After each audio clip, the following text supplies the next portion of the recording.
मी Smital Milind Chavan celebrity प्रमोटर्समध्ये आपल्या सगळ्यांचं स्वागत करते। निमित्त आहे गणपती बाप्पाचा गणेश उत्सव आहे स्टार प्रवाहाचा 2025 आणि छान अशी गोड कलाकार एकदम सुंदर दिसतात असे सगळेजण आपल्या सोबत आहेत। तर सगळ्यांना पहिल्यांदा गणपती बाप्पा मोरया। आता श्री गणेश इतका जोरात झाला आहे म्हटल्यावर काही हरकत नाही। तुमचे परफॉर्मन्स वगैरे आहेत की नाही, काय असं धमाकेदार बघायला मिळणार आहे की नाही आम्हाला? आहे सालावाप्रमाणे यंदाही धमाकेदार परफॉर्मन्स आहेच आमचा। आणि वर्षा विशेष म्हणजे यावर्षी शशांकने एका प्रॅक्टिसमध्ये परफॉर्म केलंय। प्रवाहानेच हातात घेतलेलं आहे। एक रिहर्सल सेशन मिळाले आम्हाला, फक्त एक रिहर्सल सेशन, परफॉर्मन्स डायरेक्ट। त्यामुळे आता चांगल्या सगळ्या डान्सर्सनी घाबरायला हवं आता मला। हो शशांक पण तो खरंच म्हणजे मी आपण आधी पण केला होता, सो तो घाबरतो उगाच, पण तो करतो, तो उगाच घाबरतो। अगे कसले काय ग, पहिल्यापासून एक मला असं एक कॉम्प्लेक्स आहे ना डान्सचा, तो काही जात नाहीये। पण ते मला असं वाटतं की प्रवाहानेच हातात घेतलंय की जोर हा पूर्ण शिकत नाही तोवर मुरांबाला धक्का लागू द्यायचा नाही। आणि म्हणून मी हे त्यांना असं भासवतो की अजून शिकलो नाहीये, त्यामुळे तोवर मुरांबा छान चालू राहणार आहे आणि मी वर्षानुवर्ष ते शिकत राहणार आहे। पण मी गमतीचा भाग सोडला तर खरंच प्रवाहाने आमच्यावर जो विश्वास टाकला आहे ना, त्याच्यासाठी खरंच मी सगळ्या टीमच्या वतीनं प्रवाहाचे आभार मानेन। मग आता 1200 होतील काही दिवसात एपिसोड्स, 1200 एपिसोड्स होतील।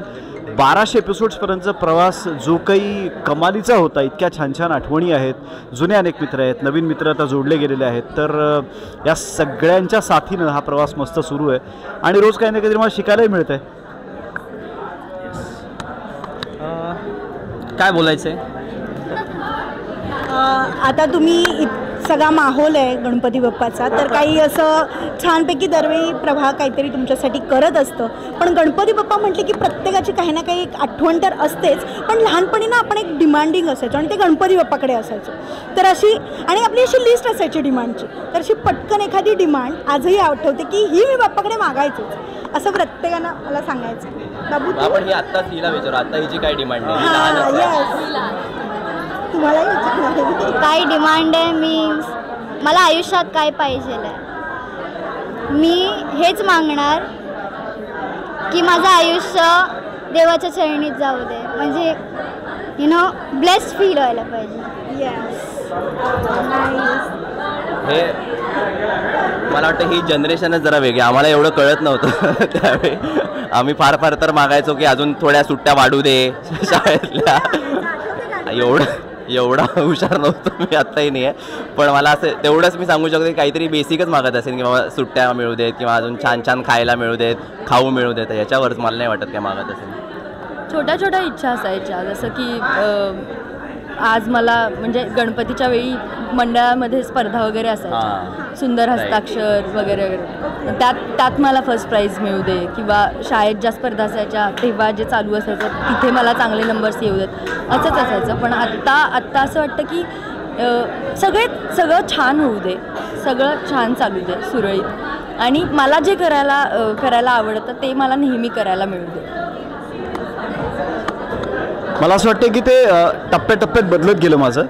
मी लहानपणी कॉम्पिटिटिव्ह स्विमिंग करायचो, त्यामुळे दरवेळेला बाप्पाकडे हेच मागणं असायचं की या स्पर्धेमध्ये मला या नॅशनल्ससाठी जाता येऊ दे, त्या नॅशनल्ससाठी जाता येऊ दे।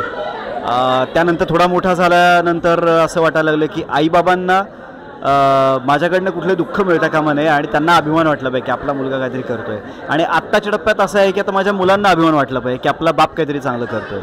तर ह्या टप्प्याटप्प्यात बदलत जाणाऱ्या डिमांड्स आहेत बाप्पाकडे आणि बाप्पा ते पूर्ण करत राहतो।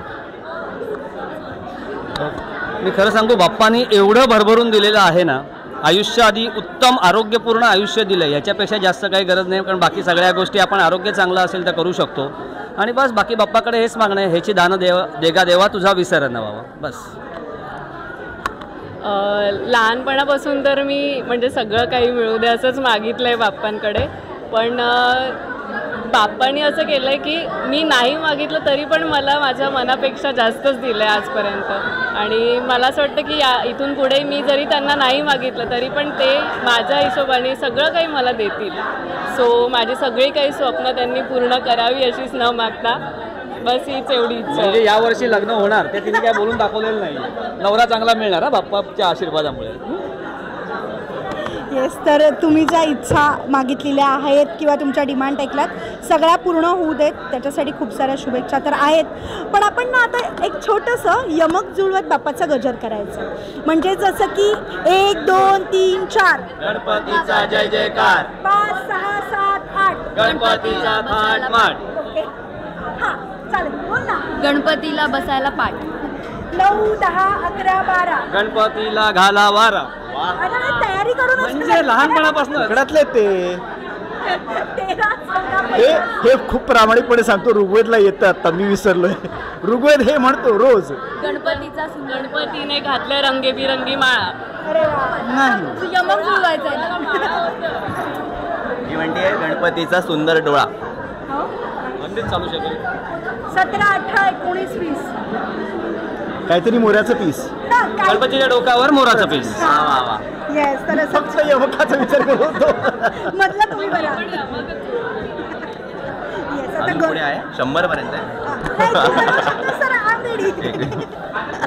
आता गणपती म्हटलं, आता मुरांबा आहे म्हटल्यावर गोड काहीतरी असतंच. तर मला तुम्हाला विचारायला आवडेल की मोदक सगळ्यांच्याच घरी स्पेशल असतात, पण मोदक आणि डाएट असं काही आहे की नाही खायचं अगदी व्यवस्थित? मोदक समोर आलं डाएट वगैरे काय डायरेक्ट मी तसंही फार डाएट करत नाही, त्यामुळे डाएट केलं काय नाही केलं काय ना, मी बारीक होतो ना मी जाड होतो.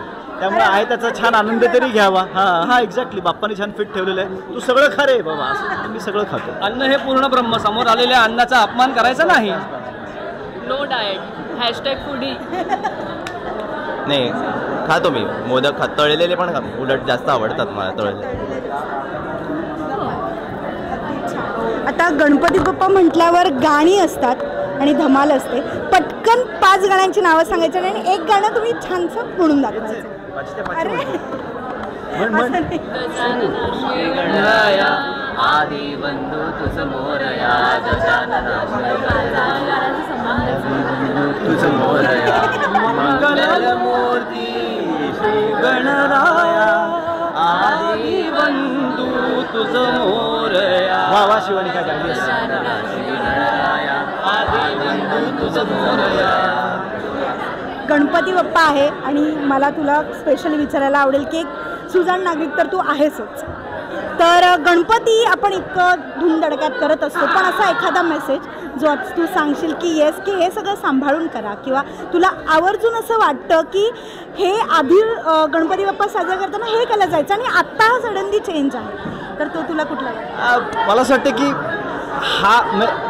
हा तो क्षण नाही आहे इकडे आत्ता मी कंप्लेंट्स काही करत बसेन. पण कंप्लेंट असं म्हणत नाही, पण जस्ट तू बोलू शकतोस की तुला ते साम्य काय असेल. मी इतकंच सांगेन की प्रत्येक सणाचं जे व्यावसायीकरण झालेलं आहे ते व्हायला नको. खरं तर प्रत्येक सणात आपल्याकडे व्यवसाय झालेला आहे, त्यातली श्रद्धा भावना हे कमी होऊन त्यातला व्यवसाय जेव्हा होतो तेव्हा त्यातली प्युरिटी जाते. तर ती जपणं गरजेचं आहे. ती जपली तरच मला असं वाटतं की खऱ्या अर्थाने सण साजरा होईल. आणि सण साजरा करताना पुन्हा त्रास कोणाला होतो हे पाहणं फार गरजेचं आहे. कारण आपण रस्ते अडवून अर्धे रस्ते अडवून 12-12, 15-15 दिवस जर आपण मांडव घालत असू तर त्यामुळे ट्रॅफिक जॅम्स होतात, ॲम्ब्युलन्सला जागा मिळत नाही. आणि माझ्या लेखीत तो सण साजरा करणं नाही आहे. तुमच्यासाठी योग्य जागा असली पाहिजे. कुणीही कमी करा म्हणत नाही मी, धूमधडाक्यातच करा, पण त्याला डेडिकेटेड जागा मात्र हवी. रस्ता खडून तुम्ही हे नाही करू शकत. तुमच्या संपूर्ण टीमकडनं आपल्या सगळ्या प्रेक्षकांना गणपतीच्या नमस्कार. सेलिब्रिटी प्रमोटर्सच्या सगळ्या रसिक प्रेक्षकांना मुरंबाच्या संपूर्ण टीमकडनं गणेशोत्सवाच्या अनेक शुभेच्छा. गणपती बाप्पा मोरया. खूप साऱ्या शुभेच्छा. थँक्यू.